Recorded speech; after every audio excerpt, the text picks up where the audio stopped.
नमस्कार, मैं हूं नीरज कुमार और आप देख रहे हैं दी लल्लन टॉप का खास शो किताब वाला, जिसमें हम बात करते हैं कुछ चुनिंदा किताबों की और उनसे जुड़े ऑथर्स की। और आज हमारे साथ जुड़ चुके हैं आजाद सिंह राठौर जी, जो राजस्थान में कांग्रेस के नेता हैं और एक वेल नोन राइटर भी हैं।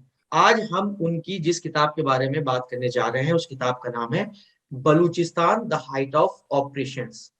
इस किताब के लेखक है हमारे आजाद सिंह राठौर जी और ये पार्टरिज पब्लिकेशंस की बुक है।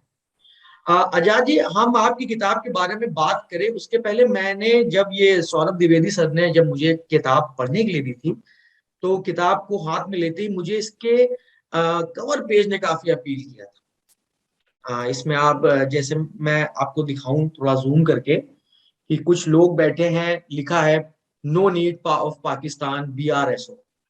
तो सर, इसके कवर पेज के बारे में सबसे पहले हमारे व्यूअर्स को बताएं। नमस्कार नीरज जी और आपके मार्फत सभी दर्शकों को भी। जैसा आपने कहा कवर पेज मुझे सही बताऊं तो इस कवर पेज को ढूंढने में जो है लगभग 3 से 4 महीने लगे। और मार्क वाटरलॉट करके एक बहुत ही बेहतरीन फोटोग्राफर हैं जिन्होंने बलूचिस्तान पे एक पूरी कॉफी टेबल एक बुक जो है उन्होंने फोटोग्राफ शूट किए उसमें खूब सारे। तो जब ये मेरी सर्च चल रही थी for the cover page, then I came through to this photograph. और इस फोटोग्राफ में अगर आप देखेंगे तो पाकिस्तान के किसी शहर का है ये, क्योंकि इसमें शहर मेंशन नहीं था, तो किसी बलूचिस्तान के शहर का है जहाँ पे लोग जो है प्रोटेस्ट में वहाँ मौजूद हैं। और उन्होंने जो है ग्रेफाइटी जिसको कहते हैं लिखने की, जो एक वो दीवारों पे लिखने का, तो उन्होंने उस पर लिख रखा है कि नो नीड ऑफ पाकिस्तान। और बलोच रिपब्लिकन स्टूडेंट ऑर्गेनाइजेशन के जो हैं कुछ स्लोगन्स और बैनर लिखे हुए हैं। तो ये मुझे काफी अट्रैक्टिव लगा और बलूचिस्तान की जो रियल पिक्चर है उसको भी रिप्रेजेंट करता है, इसीलिए मैंने इसे कवर पेज के लिए जो है फाइनल किया। आजाद जी, जब मैंने आपकी किताब पढ़नी शुरू करी तो उसके शुरुआती पन्नों में बलूच और बलूचिस्तान के स्पेलिंग और उच्चारण को लेकर एक क्लैरिफिकेशन है। कंफ्यूज मैं भी रहता हूँ कि सर कई लोग बलोच पढ़ते हैं, कोई बलूच जी हाँ। पढ़ते हैं। जी तो हाँ। सर, ये जो माजरा है स्पेलिंग और उच्चारण वाला, सबसे पहले तो सर ये इसका मुझे जवाब दीजिए सर। अब जैसा कि मैंने इसके सेकंड पेज पे लिखा है कि काफी सारे डॉक्यूमेंट्स में, खास तौर पे ब्रिटिश डॉक्यूमेंट में, कुछ डॉक्यूमेंट जो है वो रशिया के भी कुछ डॉक्यूमेंट्स में बलूचिस्तान का जिक्र है। हिंदी के काफी सारे डॉक्यूमेंट्स हैं पुराने जिनमें बलूचिस्तान का जिक्र है। तो उनमें सब में जो है इसका प्रोनाउंसिएशन जो है अलग अलग है। किसी में इसे बेलूच कहा गया है, किसी में इसे बलूच कहा गया है, किसी में इसे बलोच कहा गया है, किसी में इसे इन्हीं सब नामों को जैसे बेलूचिस्तान कहीं जगह लिखा गया है। क्योंकि अब हम लोग मैंने जो वर्ड इसमें फाइनलाइज किया यूज करने के लिए वो किया है बलोच और बलोचिस्तान, क्योंकि कंटेम्प्रेरी अभी तमाम तरह में इसमें वही यूज हो रहा है ताकि रीडर्स को कंफ्यूजन नहीं हो। इसलिए मैंने ये इसमें वो पहले एक नोट डाला है कि इन सभी की जगह हम लोग इसमें बलोच और बलोचिस्तान वर्ड यूज कर रहे हैं। सर, अगला सवाल भी कुछ कुछ इसी से जुड़ा है। सर, पहले तो मैं आपकी कुछ लाइनें मुझे बहुत बेहतरीन लगी हैं, मैं उन लाइनों को पढ़ के अपने व्यूअर्स को भी सुनाना चाहूंगा कि मुझे जंग ए आजादी का मजा मालूम है, बलूचों पर जुल्म की इंतहा मालूम है। मुझे जिंदगी भर पाकिस्तान में जीने की दुआ न दो, मुझे पाकिस्तान में 7 साल जीने की सजा मालूम। और ये कोट है हबीब जालिब जी का है ये। हबीब जी जालिब जी का हाँ। ये कोट है। तो सर, इस कोट के बारे में और ये हबीब जी के बारे में हमें बताया सर। हबीब जालिब जो हैं वो पाकिस्तान के सीनेटर हैं, सांसद थे। और जिनको बाद में जो है बलूचिस्तान के लिए जो उन्होंने आवाज उठाई, उस आवाज को बंद करने के लिए, उसको आवाज को दबाने के लिए वहाँ जो है एस्टेब्लिशमेंट के मार्फत जो है उनका कत्ल करवा दिया गया। और वो अच्छा, ये सब भी तब जब वो वहां पर बड़े ही मॉडरेट और लिबरल लीडर्स में से गिने जाते थे। उनका नाम बड़ा ही लिबरल और मॉडरेट लीडर्स में आता था, जो डेमोक्रेसी की बात करता था, डेमोक्रेसी में रहते हुए अपने लिए जो चीजों की मांग करता था। पर इसके बावजूद जो है, क्योंकि उनकी वॉइस लगातार वहां बढ़ती जा रही थी, तो उस वॉइस को खत्म करने के लिए उनका असैसिनेशन हो गया था। तो वो जो है, अगर आपने सुना होगा, एक हबीब जालिब जो है एक बहुत बड़े पोइट भी रहे हैं। लाहौर के रहने वाले हैं, उनकी काफी सारी नज़्में हैं, काफी फेमस भी रही हैं। वो उनसे बड़े इंस्पायर्ड थे। तो उन्होंने जालिब जो वर्ड है ये उन्होंने जो उनके फेवरेट पोएट थे उनसे नाम लेके और अपने उसमें रखा। और वो वहाँ काफी एक मॉडरेट लीडर के जाना जाता था, पर अनफॉर्चुनेटली जैसा कि लगातार होता आ रहा है, और जो सबसे बड़ी बात जो मैं इस बुक में कह रहा हूँ कि वहाँ ह्यूमन राइट्स का वॉल्यूशन जो है लगातार हो रहा है, वहाँ की टॉप लीडरशिप्स को खत्म करने का जो है वो एक लगातार सिस्टमेटिक तरीके से उन्होंने शुरू कर रखा है। और हबीब साहब भी उसी का एक शिकार हुए, मॉडरेट लीडर होने के बावजूद। सर, आपने बताया कि हबीब जी लाहौर के रहने वाले हैं। जी हाँ, जो पोएट, जो ग्रेट पोएट हबीब जालिब, जिनको जो पोएट की दुनिया में लोग जिन्हें जानते हैं, वो वहाँ के रहने वाले हैं। और ये हबीब जालिब जो है ये सीनेटर हैं। काफी लोग कंफ्यूज होते हैं दोनों को लेकर।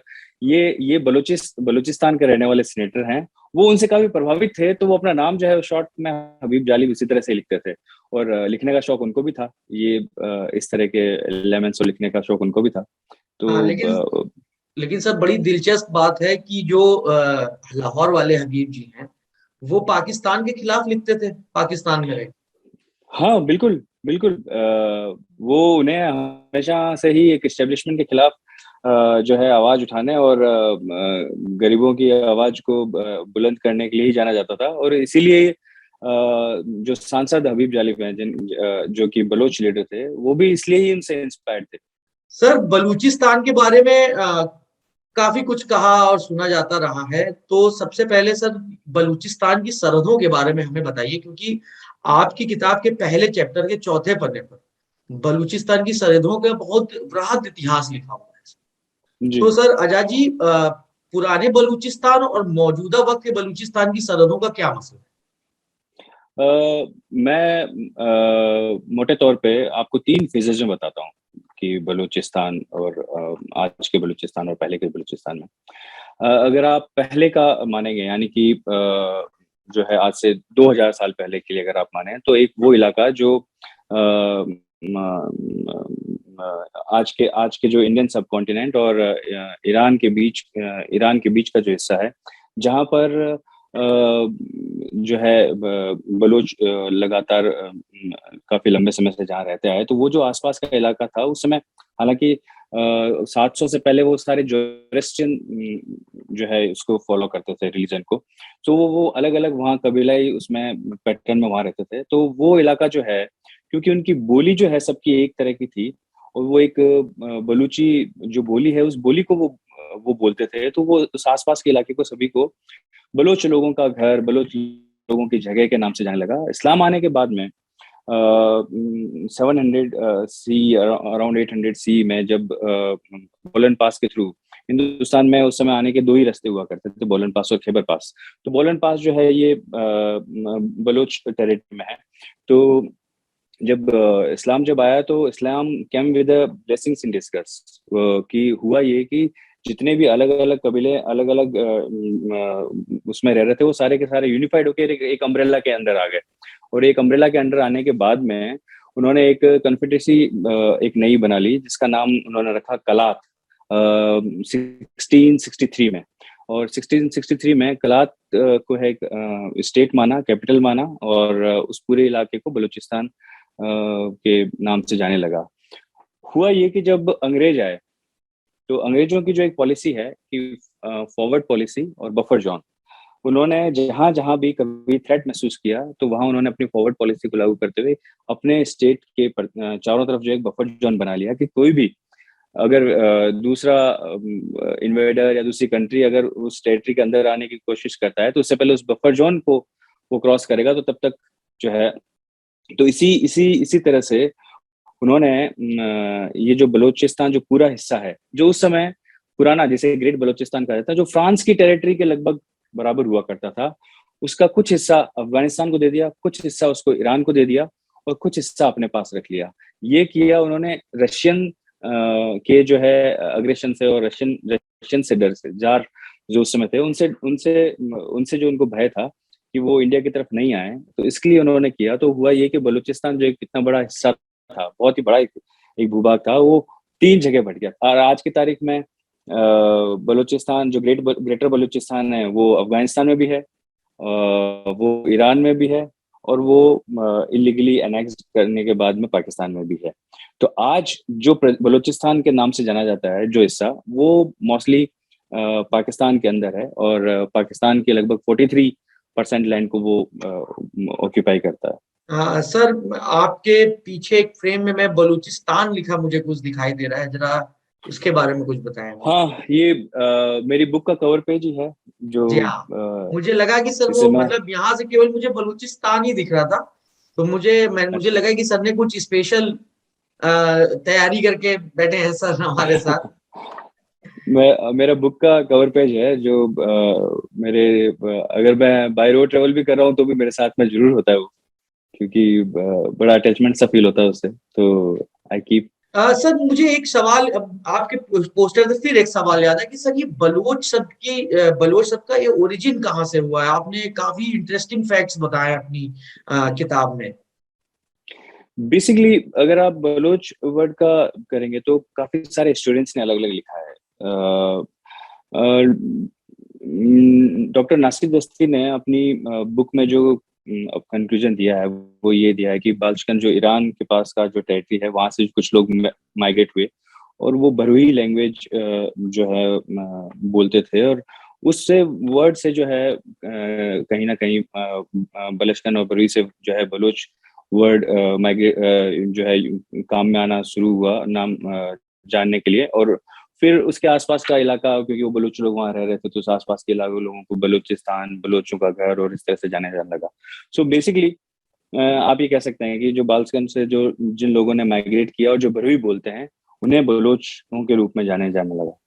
कि जी। आजाद जी, आपकी किताब में बलूचिस्तान और पाकिस्तान की आबादी के बड़े दिलचस्प आंकड़े काफी हैरान करने वाले भी हैं। हैरान करने वाले क्यों है, ये आप हमें बताएं, ये मतलब हमारे दर्शकों को बताएं, जो चीज मैंने मैंने काफी पढ़ी। सारे इसमें इसमें काफी सारे जो हैं इस तरह के आंकड़े दिए हैं, और जैसा कि आपको बताऊं कि इंटरेस्टिंग आपको लगेगा कि बलूचिस्तान जो है वो almost half of the Pakistan है। 43% जो लैंड मास है वो बलूचिस्तान से कवर होता है। पर अगर देखें पॉपुलेशन की बात, तो पॉपुलेशन जो है पाकिस्तान की सिर्फ 6% पॉपुलेशन जो है वो बलूचिस्तान में रहती है। और इसी तरह से अगर बाकी आंकड़े जो मैंने ह्यूमन इंडेक्स से लेके लिटरेसी के और बाकी सारे जो कितने हाउस होल्ड्स में वहाँ इलेक्ट्रिसिटी है, कितने हाउस होल्ड्स में वहाँ टैप वाटर है, उनके अगर आप आंकड़े देखेंगे तो चौंकाने वाला आंकड़ा है कि जो लिटरेसी रेट पाकिस्तान में काफी ज्यादा है वो बलूचिस्तान में बिल्कुल कम कम है, और मोर्टेलिटी रेट भी जो है उसमें भी बहुत ज्यादा डिफरेंस है। इसी तरह से ह्यूमन इंडेक्स, उसमें भी ह्यूमन डेवलपमेंट इंडेक्स इंडेक्स भी अगर आप देखेंगे तो उसमें रात और दिन का फर्क है। और उसके पीछे जो मेजर रीजन है वो यही है कि पाकिस्तान का जो इस्टेब्लिशमेंट है, पाकिस्तान की जो गवर्नमेंट्स है, आधे समय तो पाकिस्तान में जो है आर्मी ने ही रूल किया है, तो उन लोगों ने बलूचिस्तान और वहाँ के लोगों को बिल्कुल हमेशा नेग्लेक्ट करके रखा, डेवलपमेंट से, रिफॉर्म से, किसी भी तरह के। और यही रीजन रहे कि पाकिस्तान के जो आंकड़े हैं, ना सिर्फ पॉपुलेशन के बल्कि डेवलपमेंट के, लिटरेसी के, और तमाम तरह के आंकड़े, उनमें रात और दिन का फर्क है बलूचिस्तान में और पाकिस्तान में। तो इससे साफ मालूम होता है कि पाकिस्तान का क्या रवैया है बलूच लोगों और बलूचिस्तान के लिए। खैर, पाकिस्तान का जो रवैया है वो आपकी किताब में पढ़कर लोग अच्छी तरह से और बेहतर तरीके से जान पाएंगे। अब हम अगले सवाल की तरफ बढ़ते हैं। सर आजाद जी, आपकी किताब पढ़ते पढ़ते मुझे एक शब्द ने काफी रोमांचित किया। सच बताऊं सर, वो शब्द था कबीला। कबीला हमको याद है सर, वो अर्ली 90s की जो मूवीज हम दूरदर्शन पे देखते थे, कभी आती थी, तो उसमें एक कबीला होता था, कबीले का एक सरदार होता था। तो क्या सर ये बलूचिस्तान में कि कबीला सिस्टम अभी भी चल रहा है? क्या वही कबीला सिस्टम है क्या? पहले तो आप ये बताएं सर। बिल्कुल, वहाँ जो हैं छोटे छोटे कबीले हैं लगभग, जो आइडेंटिफाइड पुराने जो आइडेंटिफाइड हिस्टोरियंस ने जो आइडेंटिफाइड कबीले किए हुए हैं वो अराउंड 44 के आसपास हैं। और उन सभी कबीलों को मिलाकर एक खैनत ऑफ कलात, जिसके जो रूलर हैं उन्हें वो खान कहा जाता है, खान ऑफ कलात, वो उन सबको मिलके और एक खैनत बनी हुई है, और जिसको हम आज के बलूचिस्तान के रूप में जानते हैं। तो ये छोटे-छोटे कबीले हैं जो जिसमें बुगती कबीला है, जिसमें मारी कबीला है, जिसमें मैंगल हैं, इसी तरह से बहुत सारे कबीले उसमें हैं। तो इन सब कबीलों को मिला के जो एक कॉन्फेडरेसी बनी, जिसे बलोच कहा जाता है। और इंटरेस्टिंग ये है कि ये सारे जो हैं एक कलात जो उनका स्टेट है, उसी नाम पर ये लोग सारे यूनिफाइड थे। उसी अम्ब्रेला के नीचे ये लोग यूनिफाइड थे। और जब पाकिस्तान ने इसी पे चोट की, तो इसी कारण से पूरे के पूरे सारे कबीले, सारे बलोच जो हैं वो बिल्कुल इस के खिलाफ हो गए, और उसके बाद से वो सारे जो मूवमेंट्स हम लोग देखते हैं वो शुरू हुए। तो आप कह सकते हैं कि कबीला सिस्टम वहाँ आज भी है। आज भी लोग जो हैं पाकिस्तान एस्टेब्लिशमेंट को मानना कम पसंद करते हैं और अपने कबीले और अपने सरदार को मानना ज़्यादा पसंद करते हैं। और उसके पीछे कई सारे रीजंस भी हैं, क्योंकि वहाँ तक अभी तक रिफॉर्म्स कुछ पहुँची भी नहीं है, एजुकेशन नहीं पहुँची है। तो ऑब्वियसली जो पुराना सिस्टम चला आ रहा है, लोग उसी पे रहेंगे, डेमोक्रेसी से भी बहुत ज़्यादा जुड़े हुए नहीं हैं। दो पाकिस्तान जो है लगातार ये साबित करने की कोशिश करता आ रहा है कि वहाँ डेमोक्रेसी बहुत ही अच्छे से और काफ़ी मुफ़ीद और काफ़ी अच्छे से चल रही है, जबकि ऐसा है नहीं। पाकिस्तान तो सर बहुत दावे करता है, आए दिन तो खबरें आती हैं कि कई लोग मिसिंग हैं और उस तरह की जातियों के वीडियो। खैर उस पे हम आगे बात करेंगे। सबसे पहले सर एक इंटरेस्टिंग बात और है, बलूच मेयर क्या है sir? Baloch Mayar, Baloch Mayar, the word is Baloch Baloch Mayar, Mayar, Baloch. Okay. हाँ, बलोच मयार। बलोच मयार आप कह सकते हैं कि एक तरह का अनरिटन कॉन्स्टिट्यूशन है बलोच लोगों का, जो कि कहीं लिखा हुआ नहीं है, पर कहानियों में जिसे सुनाया जाता है, गानों में जिसे गाया जाता है, मुहावरों में, या फिर जो बातचीत करने की जो शैली होती है उसमें उसे बोला जाता है। वो बेसिकली किसी बलोच को क्या करना चाहिए, कैसे रहना चाहिए, किस तरह से उसका व्यवहार होना चाहिए, किस तरह से उसका दूसरों के प्रति व्यवहार होना चाहिए, इसका एक अनरिटन सा कॉन्स्टिट्यूशन है। और बलोच किसी भी तरह की जो उनकी आपसी समस्याएं मानी जाती हैं, हो जाती हैं, या प्रिडिक्ट किया गया है कि अगर ऐसा होता है, कोई इस तरह की समस्या आती है, तो उसका इस तरह से हल किया जाए। तो इस तरह से वो एक पूरी की पूरी रूल बुक है उनकी, जो कि अनरिटन है, पर वो एज ए कॉन्स्टिट्यूशन उसे यूज करते हैं। जैसे बलोच म्यार में है कि मेहमान को जो है वो जो है उस पे कभी हथियार नहीं उठाना चाहिए, भगवान मानना चाहिए, किसी तरह के किसी बच्चे पे जुल्म नहीं करना चाहिए। अगर कोई महिला किसी युद्ध के लिए या फिर किसी झगड़े के लिए माफी मांग ले, तो वो युद्ध या झगड़ा वहीं बंद हो जाना चाहिए। और इस तरह से उसमें बहुत सारी चीजों को लेकर एक उनकी एक रूल बुक कह सकते हैं कि बलोच म्यार इज ए रूल बुक। और मजे की बात की अनरिटन है, इसके बावजूद पीढ़ी दर पीढ़ी खास तौर पे महिलाओं के मार्फत बच्चों को लोरी सुनाने में, गाने सुनाने में, कहानियां सुनाने में, वो लगातार जो है अभी तक टिल टुडे जनरेशन तक भी वो लगातार चली आ रही है। तो वो बलोच म्यार है, जिसे रवाज कह सकते हैं, रिवाज कह सकते हैं। सर इस किताब को पढ़ने के बाद आजाद जी कि पता पड़ा कि पाकिस्तान का अपने वादों से यूटर्न मारने का इतिहास काफी लंबा बिल्कुल। रहा। मुझे पता पड़ा कि सारी किताब पढ़ के कि पाकिस्तान ने कितने धोखे में रखा उस समय के जो चीफ थे बलूचिस्तान के। तो मैं तानात ऐसा लात क्यों मीर बोल रहा अहमद हूँ आजाद जी, जरा आप इसको एक्सप्लेन कर दीजिए। मीर अहमद यार खान जो हैं वो लास्ट रूलर कहा जाए, क्योंकि उसके बाद में तो 1947 के बाद में तो ऑक्यूपाई कर लिया गया था। तो जो मीर अहमद यार खान हैं वो मैं अभी नाम कुछ समय बाद बताऊंगा आपको, ताकि आपको उसमें इंटरेस्ट है, इस पूरी मैं जो सुनाना चाह रहा हूँ उसमें, सर कि मीर अहमद इंटरेस्ट तो मुझे इतना है कि मैंने ये वाला चैप्टर 2 बार पढ़ा। अब ये जो इंटरेस्ट आप मीर हमारे अहमद व्यूअर्स को दो जी। मीर अहमद यार खान के एक बहुत ही क्लोज फ्रेंड, बहुत ही उनके अजीज, और जिनको वो अपना बहुत ही निजी सलाहकार मानते थे, और एक ऐसा विश्वसनीय आदमी जिसे वो कोई भी चीज पूछते थे तो उनसे बिना पूछे वो नहीं करते थे। और बदले में उन जो उनके मित्र थे उनको जो है खान ऑफ कलात जो है तमाम तरह की सुविधाएं बताते हैं कि उनको उन्होंने एक बार जो है गोल्ड के वेट उनके वेट के बराबर गोल्ड दिया था। और उनकी सिस्टर को जो है उन्होंने न जाने कितने तरह के जेवरात और धन दौलत दी थी। तो जब ये 1947 नजदीक आने लगा, तो खान ऑफ कलात जो हैं उन्हें भी स्वाभाविक है, उन्हें लगा कि अब ब्रिटिशर जा रहे हैं जिनसे हमारी ट्रीटी हुआ करती थी, और ट्रीटी के बदले में जो है हमारे कनेक्शंस थे, अब वो ट्रीटी तो नहीं रहेगी। तो क्या अब वो ट्रीटी हमें हिंदुस्तान के साथ करनी पड़ेगी या पाकिस्तान के साथ करनी पड़ेगी, या क्या रहेगा, या फिर अब वो ट्रीटीज खत्म हो जाएगी और कलात will remain a independent country जो पहले की तरह। तो इस कंफ्यूजन में उन्होंने अपने उन मित्र को कहा कि आप जो है माउंट बेटन साहब के पास जाइए और एक मेमोरेंडम जो है हमारी तरफ से प्रेजेंट कीजिए, और उस मेमोरेंडम में ये सब बातें लिखिए कि साहब हमारा आपका ये ताल्लुकात रहे, और अब जाते समय आप जो है ट्रीटी को खत्म कर दीजिए और हम पहले की तरह ताकि इंडिपेंडेंट रह सके, बाद में कोई मसला नहीं रहे। तो वो जो है 1946 में वो मेमोरेंडम रखा गया। और मजे की बात की 4 अगस्त 1947 यानी कि दोनों मुल्कों की आज़ादी के 10-11 दिन पहले एक ट्राई पार्टी मीटिंग हुई, जिसमें लॉर्ड माउंटबेटन और पाकिस्तान की तरफ से कुछ लोग और कलात की तरफ से कुछ लोग, और उसमें जो 4 मूल बातें लिखी गई उसमें सबसे पहला ये था कि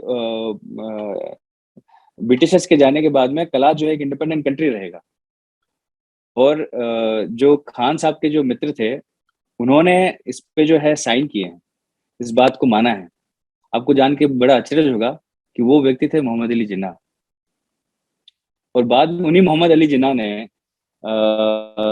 14 अगस्त को पाकिस्तान आज़ाद हुआ, और 16 अगस्त को जो है खान साहब को अपनी तरफ से मैसेज भेजा कि आपको आना तो पाकिस्तान के अंदर ही पड़ेगा, और अगर आप ऐसा नहीं करेंगे, नहीं मानेंगे, तो हमें फोर्सिबली करना पड़ेगा। और हुआ ये कि 27 मार्च 1948 को जो है पाकिस्तान की आर्मी ने कलात के ऊपर कब्जा कर लिया।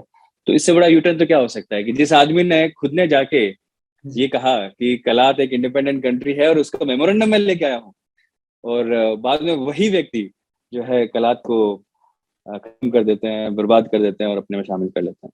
सर, पाकिस्तान के जुल्मों का जो खबरें आती हैं, नरसंहार, वहां के लोगों के साथ इतनी एट्रोसिटीज है बलूचिस्तान के लोगों पर, इसका रीजन क्या है? उसका रीजन जैसा मैंने बताया ना कि एक बहुत ही ट्रेडिशनल रिच एक रीजन, एक ऐसा क्षेत्र जो जिनकी खुद की विरासत है, जिनकी खुद की संस्कृति है, जिनकी खुद की एक हिस्ट्री है, उसको जो है पाकिस्तान एक न्यूली फॉर्म्ड कंट्री जो कि किसी ट्रेडिशन पे, कल्चर पे या किसी के नाम पे नहीं बना था, उसने जो है उसे इलीगली ऑक्यूपाइड करने की कोशिश की और उसके बाद में कर लिया। तो वहां से जो दोनों पाकिस्तान एस्टेब्लिशमेंट के बीच में और बलोच लोगों के बीच में जो रिश्तों में जो खटास आई, जो रिश्तों में जो तलखी आई, वो लगातार वहां से चलती आ रही है। और उसका लगातार चलते रहने के पीछे रीजन भी यही है कि पाकिस्तान की एस्टेब्लिशमेंट ने, और खासतौर पे जो पाकिस्तान के जितने भी जो इंस्टीट्यूट्स हैं इंक्लूडिंग आर्मी, उन्होंने कभी इस तलखी को खत्म करने के बजाय लगातार उसमें उस आग में इन्होंने घी डाला। और उसके बाद में बलूचिस्तान जो क्षेत्र है वो बहुत ज्यादा रिच है माइंस में, मिनरल्स में और नेचुरल रिसोर्सेज में। कहा जाता है कि अगर कोई बलोची नंगे पांव भी चल रहा है तो वो उसका जो एक कदम है वो करोड़ों रुपए का है। जब वो एक कदम से दूसरा कदम रखता है तो उसके बीच में इतने सारे नेचुरल रिसोर्सेज को वो कवर करता है जिनका मूल्य करोड़ों से भी ज्यादा है। आपकी किताब के चौथे चैप्टर है जो, उसके 96 पन्ने पर एक बात का जिक्र है कि बलूचिस्तान प्राकृतिक संपदाओं से भरा है, ये सब जानते हैं सर। और पाकिस्तान में जितनी ऊर्जा की खपत होती है उसके बड़े हिस्से के लिए पाकिस्तान जो है बलूचिस्तान पर निर्भर है। लेकिन मतलब दुनिया के पूरे वैश्विक मंच पे पाकिस्तान जो है वो बलूचिस्तान को बंजर साबित करने पर तुला है। मतलब एकदम कि वहां पर कुछ नहीं है, एकदम रेतीला रेत के पहाड़ है, ऐसा। इसका क्या रीजन है सर? आज की तारीख में ईच एंड एवरीवन नोज कि बलूचिस्तान के जो नेचुरल रिसोर्सेज है उनकी क्या कीमत है और क्या उनकी स्थिति है। अभी आपने देखा होगा कि जिस तरह से चाइना ने ग्वादर पोर्ट को जो है अपने अंडर में ले लिया, और पाकिस्तान ने एक तरह से जो ग्वादर को जो इनको लीज आउट किया है, उससे पहले वहाँ अमेरिकन ने भी काफी सारे उनके वहाँ प्रोजेक्ट्स थे नेचुरल रिसोर्सेज, खासतौर पर जो ये गोल्ड रिक माइंस और ये सारी जो थी, रिकोडिक जो माइंस और ये सारी थी। तो वर्ल्ड में हर किसी को मालूम है कि बलूचिस्तान की क्या कीमत है और बलूचिस्तान के अंदर क्या नेचुरल रिसोर्सेज है। पाकिस्तान के छुपाने से या पाकिस्तान के मना करने से वो कुछ भी नहीं होता। हाँ, वर्ल्ड को कुछ चीजें जो नहीं मालूम है वो ये है कि इतना सब कुछ होने के बावजूद ह्यूमन राइट्स के जितने सबसे जितने जितने वॉयलेशंस हैं वो कहीं पे भी नहीं है। कि मैं तो ये कहता हूँ कि मान लीजिए कि एक जगह है जो बंजरी है और वहां पर नेचुरल रिसोर्सेज नहीं भी है, तो क्या इस्टेब्लिशमेंट को ये इस बात का लाइसेंस मिलता है कि वहाँ ह्यूमन राइट वॉयलेशंस किए जाए? नहीं। तो एक ऐसा जगह है जो कि एक तो आपने जबरदस्ती कब्जे कर लिया, उसके बाद में वहाँ के नेचुरल रिसोर्सेज का भी आप फायदा ले रहे हैं और उसके बदले में वहाँ के लोगों को आप लगातार ह्यूमिलेट कर रहे हैं, वहाँ के लोगों को आप लगातार जो है परेशान कर रहे हैं, वहाँ के लोगों को लगातार आप जो है वहाँ से गिरफ्तार कर रहे हैं और उन पे हमले करवा रहे हैं और साथ ही साथ डेवलपमेंट के नाम पे उन्हें कुछ भी नहीं दे रहे हैं, जो कुछ भी है उनसे भी छीन रहे हैं। तो ये एक बहुत ही बेसिक सी बात है कि कुछ चीजें जो हैं वो छुपती नहीं है और वो तो सबको सबके सामने उजागर है कि वहाँ सब चीजें जो है वो क्या हो रहा है। सर बस सवाल यहाँ पर फिर ये आता है कि जब पाकिस्तान इतना इस हद तक दोहन कर रहा है वहां पर, तो वहां के लोगों को उनका हक हकूक देने के में पीछे क्यों रहता है सर? आप तो हक हकूक देने की बात कर रहे हैं कि आपने अगर मेरी बुक में देखा होगा कि पिछले 10 सालों में बलूच पॉपुलेशन काफी बढ़ी है। बलोच जबकि बलोच पॉपुलेशन जो वहाँ बढ़ी है उसमें बलोच लोग नहीं है, क्योंकि पॉपुलेशन तो वो पूरे उस प्रोविंस की है, पर जो बढ़े हैं लोग वो सारे बलोच नहीं है। उनमें से अधिकतर जो हैं पाकिस्तान के पंजाब से और पाकिस्तान के सिंध के इलाके से हैं, खासतौर पर पंजाब के पाकिस्तान के इलाके से हैं, जहाँ से लोगों को उठा के और यहाँ बसाया जा रहा है। साथ ही साथ अफगानिस्तान से जो आने वाले अफगान रिफ्यूजीज हैं उनकी भी संख्या ज्यादा है। तो आप तो ये कह रहे हैं कि वहाँ उन्हें क्यों कोई चीज नहीं मुहैया करवाई जा रही है, जबकि हो ये रहा है कि उनकी जो उनकी जो डेमोग्राफी है, जो एग्जिस्टिंग डेमोग्राफी थी, उसे भी खत्म किया जा रहा है। आज की तारीख में अगर इसी तरह से चलता रहा तो नेक्स्ट अगले 20 सालों के अंदर बलोच जो है वो बलूचिस्तान में माइनॉरिटी में हो जाएगा और वहाँ पंजाबी और पाकिस्तान के दूसरे हिस्से के जो लोग हैं वो ज्यादा संख्या में हो जाएंगे। सर तो ये देने आपने का अपनी बुक में सर ये अफगानिस्तान की शरणार्थियों वाली समस्या के पर भी बड़ा जोर दे के लिखा है हाँ, बलूचिस्तान। अब अफगानिस्तान से जो भी रिफ्यूजीज आए हैं वहां पर पाकिस्तान जो है उनको एक इंटरनेशनल लॉ के हिसाब से ट्रीट नहीं करता। उन्हें जो जहाँ आया बस गया रह गया उसे वहीं वैसा रखा जा रहा है, उनको भी किसी तरह की सुविधाएं मुहैया नहीं करवाई जा रही हैं। और एक बड़ी संख्या में पॉपुलेशन माइग्रेटेड पॉपुलेशन जो है इन्फ्लक्स होने के कारण स्वाभाविक सा है कि उसका जो बेसिक एम्यूनिटीज के लिए, बेसिक चीजों के लिए जो झगड़ा होगा वहाँ लोकल लोगों से होगा। तो हुआ ये कि जो रिफ्यूजीज आए वो और बलोच जो है वो आमने सामने हो गए और कहीं ना कहीं पाकिस्तान एस्टेब्लिशमेंट भी यही चाहता है कि अगर इस तरह का कोई झगड़ा चल रहा है तो चल रहा है। तो उस झगड़े की आड़ में बलोच जो मूवमेंट्स को क्रश करना, बलोच लीडर्स को क्रश करने में उनको एक बड़ा हथियार मिल गया और उस हथियार को वो यूज करके और बलूचिस्तान की जो डेमोग्राफी है उसे भी खत्म कर रहे हैं, बलूचिस्तान के ट्रेडिशन को भी खत्म कर रहे हैं। आज अगर आप बलूचिस्तान में जाएंगे तो जो क्वेटा शहर में आपको लगेगा कि ये बलूचिस्तान और बलूच लोगों का शहर है। आपको वहाँ पाकिस्तान के जो दूसरे हिस्से के लोग हैं वो ज्यादा दिखाई देंगे। हाँ, दूर दराज के जो इलाके हैं जहाँ पर किसी तरह का आवागमन का कोई साधन भी नहीं है तो वहाँ जरूर आपको बलोच और बलूचिस्तान के लोग दिखाई देंगे। सर बलूचिस्तान फ्रीडम मूवमेंट का क्या पाकिस्तान में विलय के साथ ही शुरू हो गया था? मतलब जैसे ही साथ ही शुरू हो गया था। सबसे पहला जो फ्रीडम मूवमेंट ऑब्वियसली 23 मार्च को जब ये हुआ, 27 मार्च को जब पाकिस्तान ने किया, उसी समय ही पहला फ्रीडम मूवमेंट शुरू हो गया। और फ्रीडम मूवमेंट पहला जो था वो आर्म्ड स्ट्रगल था। कलात के जो खान थे उनके छोटे भाई ने जो है वो रिवोल्ट किया पूरी फौज के साथ में और लड़े। और उसके बाद में, क्योंकि स्वाभाविक है कि पाकिस्तान के पास जो है फौज बड़ी थी, उनके पास फौज छोटी थी, तो उसके बाद में उनके इस मूवमेंट को क्रश कर दिया गया। उसके बाद में 1955 में वहाँ कुछ पॉलिटिकल डेवलपमेंट शुरू हुए और पॉलिटिकली जो एक रेसिस्टेंस बलूच लोगों ने शुरू किया। उसके बाद में 1956 में, 1962 में, 1973 में सबसे बड़ा बलोच रेसिस्टेंस मूवमेंट हुआ, जो कि आर्म मूवमेंट था। और उसमें बताया जाता है कि चूंकि 1971 में जो है बांग्लादेश ऑलरेडी पाकिस्तान से अलग हो चुका था, और वेस्टर्न कंट्रीज भी इस लिए थोड़ी सी चिंता में थी कि चेन ऑफ रिएक्शन शुरू नहीं हो जाए, कि पहले बांग्लादेश अलग हुआ, उसके बाद में बलूचिस्तान अलग हो जाए, इस तरह से जो है कहीं छोटे छोटे टुकड़े नहीं हो जाएं इस क्षेत्र के पाकिस्तान के इसकी। तो वो भी थोड़े से चिंतित थे।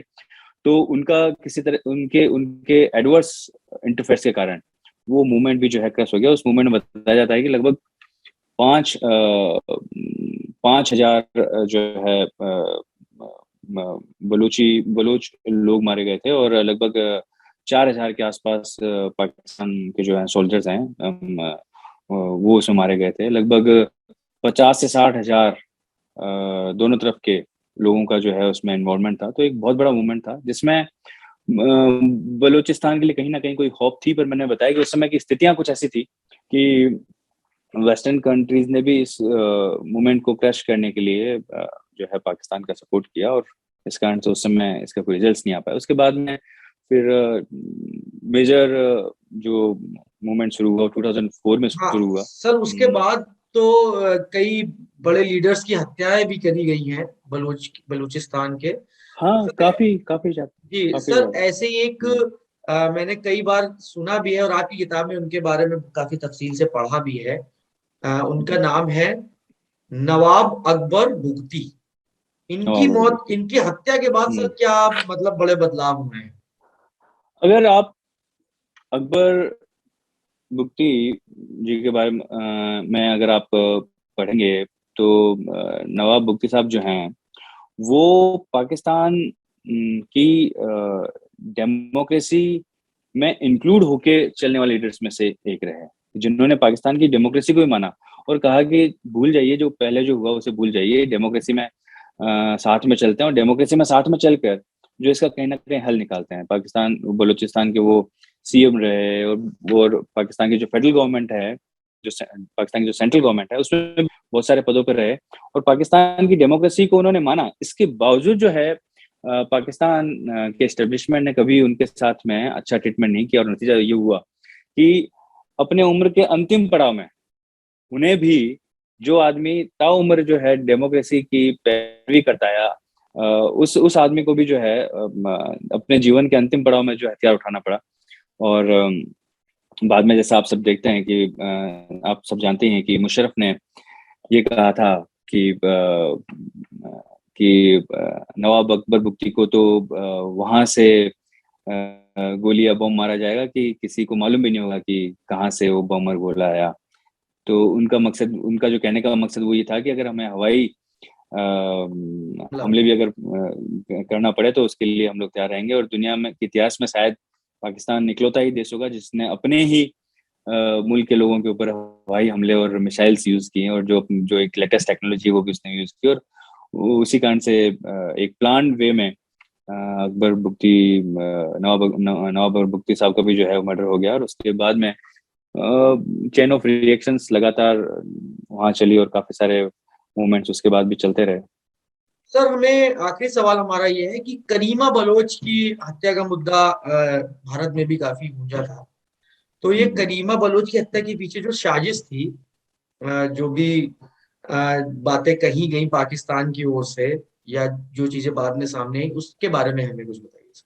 करीमा बलोच जो हैं वो एक बलूचिस्तान मूवमेंट का बहुत बड़ा फेस बन गई थी, और उनको असैलम भी मिल चुका था। और असैलम मिलने के बाद में क्योंकि ये एक पहली ऐसी वुमेन जो है बलोच एक्टिविस्ट थी जिनको वर्ल्ड लेवल पे जो है सुना जाने लगा, उनकी बात को माना जाने लगा। और इससे जो है पाकिस्तान के इस्टेब्लिशमेंट और जो उनकी एजेंसीज हैं उसमें बड़ा ही इस बात को लेके भय था कि अगर ये चेहरा कहीं आगे बढ़ता गया तो हम लोग जो है तमाम जो हम लोग कारनामे कर रहे हैं वो कहीं ना कहीं एक्सपोज होते जाएंगे, और ऐसा नहीं हो कि दुनिया के लोगों का हमारे प्रति रवैया जो है में बदलाव आ जाए। इसीलिए एवरीवन नोज, शायद ही ऐसा दुनिया में कोई व्यक्ति हो जिसे मालूम नहीं है कि करीमा बलूच को किसने और किसकी शय पे मारा गया।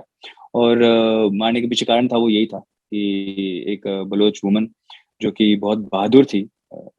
मैंने अपनी बुक में उन्हें आयरन लेडी कहा है कि वो बहुत बहादुर थी, और अपनी जान की परवाह किए बिना लगातार बलोच मूवमेंट और बलोच लोगों की आवाज जो है वर्ल्ड फॉर्म पे रखना और बड़ी ही मजबूती से रखना, उन्होंने वो काम किया, और इसी कारण से उनको जो है मरवा दिया गया पाकिस्तान एजेंसीज ने। और एक ऐसी वॉइस को खत्म कर दिया जो बलोच लोगों के लिए बहुत ही जरूरी थी, और उनके लिए एक महत्वपूर्ण भी थी।